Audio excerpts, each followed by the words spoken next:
Welcome to Top Class with me, Duncan Crawford, where we're talking about the future of education in Ukraine. So we're trying something new for this podcast because we took Top Class on the road to Ukraine, where we joined a huge teacher festival in the western city of Lviv. More than 2,000 teachers attended from across the country. The Ukrainian Prime Minister was there, the Education Minister, a host of education experts and NGOs, and the OECD's Director for Education and Skills, Andreas Schleicher, attended as well. It was a really inspirational event, and I got to speak to lots of different people involved in education and, of course, to Ukrainian teachers and students as well. Here is an overview of what happened at the Teachers of the Future Festival. Please have a listen. So we're inside a concert venue in Lviv, which is packed full of teachers and education professionals. The atmosphere is buzzing, loads of discussions, smiles, laughter. People are here to discuss how to shape the future of Ukraine's education system and how to tackle the challenges it faces.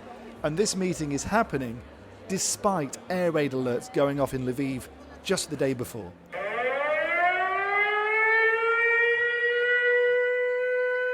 Attention, air raid alert. Proceed to the nearest shelter. Don't be careless. Your overconfidence is your weakness. Lots of Ukrainians have an app on their phone which warns of potential Russian strikes. The international version of the app is voiced by Mark Hamill, who starred as Luke Skywalker battling the evil Empire in Star Wars. Attention, the air alert is over. May the force be with you. The Kremlin continues to pound Ukrainian cities on a near daily basis, although Lviv is hit less often than others. So my name is Anna Sidoruk. I am CEO at Osvitoria NGO. Osvitoria is one of the organisations behind the festival. Anna, what's it like being a teacher in Ukraine during this period of time? This is not easy, but Ukrainian teachers, they are so resilient, they are so powerful that we just pray they will do this, cannot say forever, but as much as they can. Teachers in Ukraine, they face lots of challenges. For example, they have to manage security issues in their schools when this is sirens, yes, so all the students, they have to go to the shelter. But teachers, they also parents, yes, and when they have to support and manage kids in their classes, they also worry about their own kids who are in another school or in other classes, and someone have to take care of these kids. When we have blackouts and don't have electricity for a while, so teachers, again, they have to prepare, they have to give feedback to students, they have to support students emotionally. And this is, again, quite challenging, but they do their best and they do this very, very great job. The conflict is never far away. At the festival, hundreds of teachers and politicians bowed their heads in memory of the victims of the Kremlin's aggression. The Ukrainian Prime Minister, Denis Shmyhal, took to the stage dressed in black. For the fourth year of the full-scale war, you have not only been teaching students, but also giving them a part of your soul, inspiring and motivating them. You are making a great contribution to the future of the state. Russia's full-scale invasion has seen the systematic destruction of Ukraine's education system, with hundreds of schools destroyed and the education of millions interrupted. Students Tuba and Maria told me the last few years have been like a living nightmare. To be honest, this is a very terrible times to be a student, especially school student, because every time when we hear air alert system, we are going to our shelters in schools.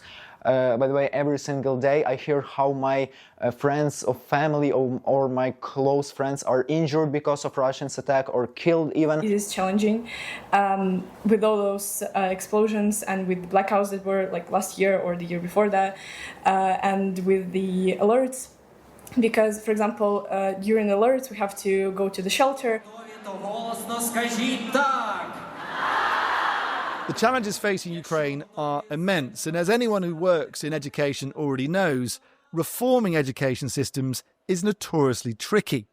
There are lots of different stakeholders and competing ideas and interests, and that often makes it hard to create long-term beneficial changes.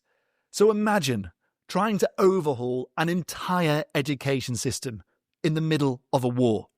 That is what Ukraine has ended up doing. My name is Lilia Hrinevich. I am Vice Rector of Kharkiv Karazina National University, and I'm responsible for teacher preparation in university. Lilia is also the country's former education minister who drove forward the new Ukrainian School Reform Initiative, or NUS for short. The initiative was launched in 2016, 2 years after the fall of the pro-Russian president Viktor Yanukovych.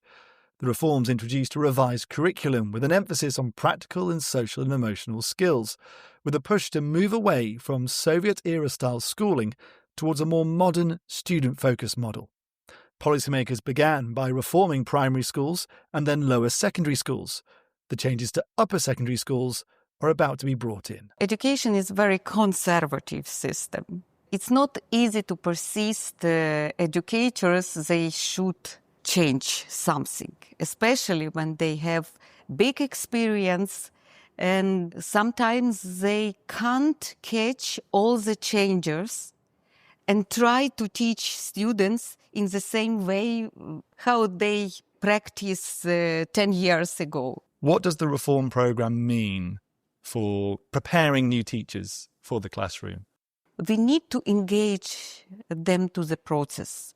So our teachers, of course, it's likely other teachers in the world, they use instructional methods of learning. But students are more open to active learning. So active learning for teachers are more stressful and need more preparation and need more efforts. Are there particular challenges to that, trying to convince teachers to retrain, to change the way they've taught perhaps for many, many years? Yes, of course, because it needs some view on education. They should share your view on education. It needs also to show them positive results of such practice. And the third, we need to support them by materials. Because if you just talk to them, please change your methods, but you don't give them any supportive materials or professional communities where they can discuss some problems. So the biggest challenge in our reform is teacher transformation. You share common goals. And I would like to start with relatedness, because for me, actually, there are lots of debates and conversations happening in different corners of the festival. Some people are talking about the move towards using games to support primary school learning. Others are talking about the reasons why high school students should be given more choices. All of these things are part of the new Ukrainian School Reform Programme. Steve King works in education reform and policy in Europe and Central Asia. They are not focused entirely on the security situation. They're absolutely looking towards education reforms. They're looking at transforming the way they do everything from teacher training to curriculum to producing materials to assessing students. And it's already happening. And is it a reality? Yes, that's exactly what the Ukrainians are doing.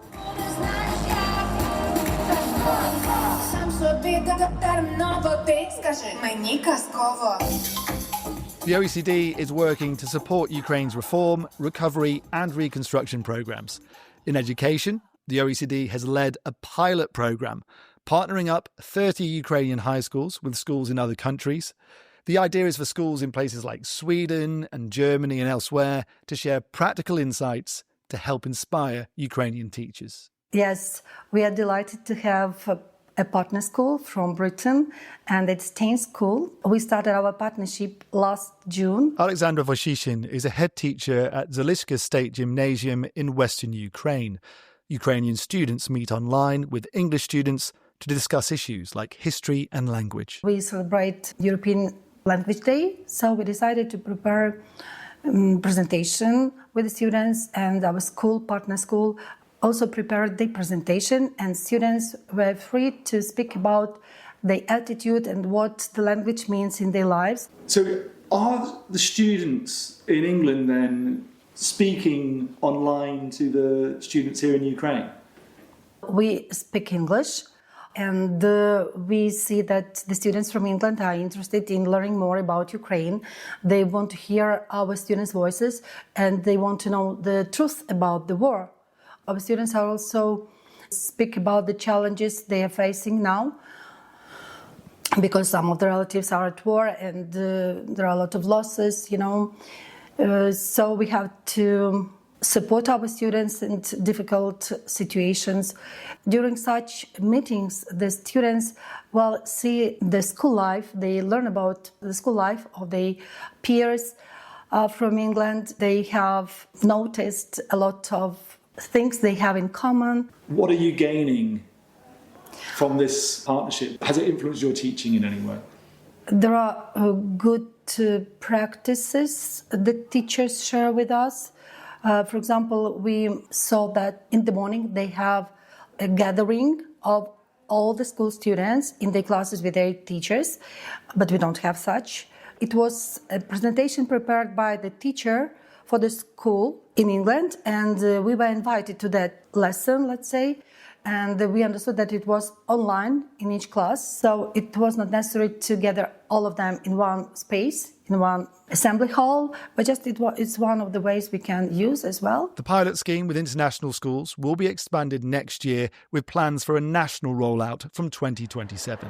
Якщо ви справді готові до відкриття, голосно аплодуйте! Back on stage at the festival, the OECD's Director for Education and Skills, Andreas Schleicher, praised Ukraine's reform efforts. We can see from you that freedom and democracy are not just beautiful ornaments in some diplomatic speeches, but that we need to fight for them, that we need to build them, and not just at the front line, but by building character and values in every classroom. And I can see that happening here.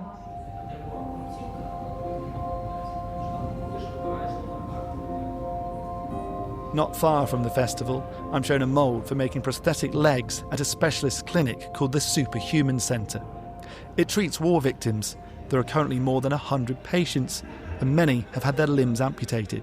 We combine two ways of making prosthesis, traditional one and with 3D printed way. It's 3D printed. It was printed here in our medical center. 26-year-old Vladislav tells me he lost a leg after Russia bombed his position on the front line in Kursk.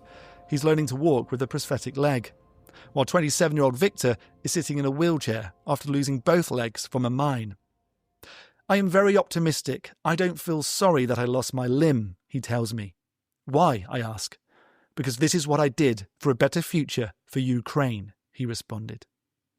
The hospital is linked to Ukraine's education efforts, with doctors visiting to learn about pain management and medical interns studying prosthetics. Дуже важливо, щоб від вас на політичний Україні. It's crucial that the OECD sends a strong political message in Ukraine. Without meaningful education reform, international support for Ukraine, especially from European countries, will be at risk. Winning the war without transforming education would be like losing the war. Ukraine's education minister, Oksana Leovoya. Мова йде про, перш за все, про свідомість. This is, above all, a war for people's consciousness. The conflict transitioned from an ideological struggle to open military aggression because Ukraine was moving too quickly toward democracy, toward freedom, and universal human values. For Russia, this was unacceptable. It realized that tactics like information warfare, ensuring corruption, and manipulating Ukrainian politicians would no longer be enough to keep Ukraine in an authoritarian model. That's why Russia resorted to military force. That's why I don't separate the battle on the front lines from the battle for human consciousness through educational reform. For me, they are one and the same. Military victory is impossible without fundamentally transforming our education system.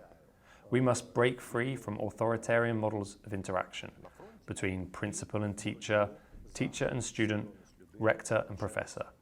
If we are to win this war, we must transform our education and build a truly democratic education system, one that shapes individuals to live in freedom and a democratic society.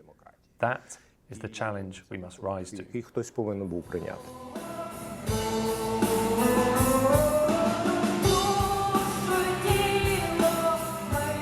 Hands on heart, teachers and students sing their national anthem while a band perform on stage.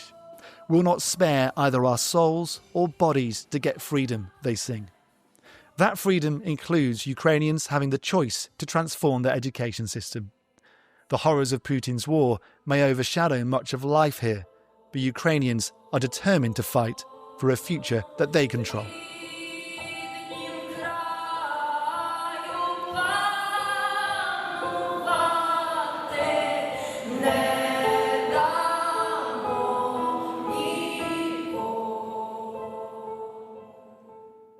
So that hopefully gave you an insight into Ukraine's efforts to reshape its education system and what it was like at the Teachers of the Future Festival in Lviv.